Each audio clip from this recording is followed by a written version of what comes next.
মুসলিম।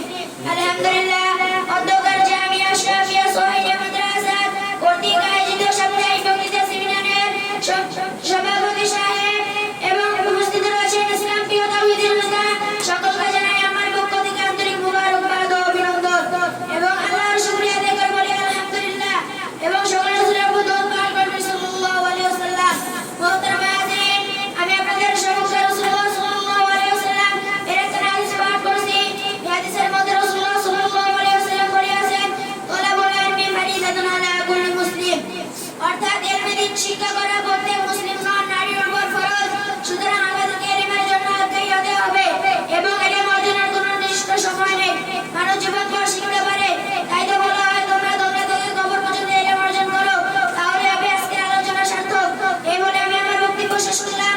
ওয়া আখিরু দাওয়ানা আলহামদুলিল্লাহি রাব্বিল আলামিন। আসসালামু আলাইকুম ওয়া রাহমাতুল্লাহি ওয়া বারাকাতুহু।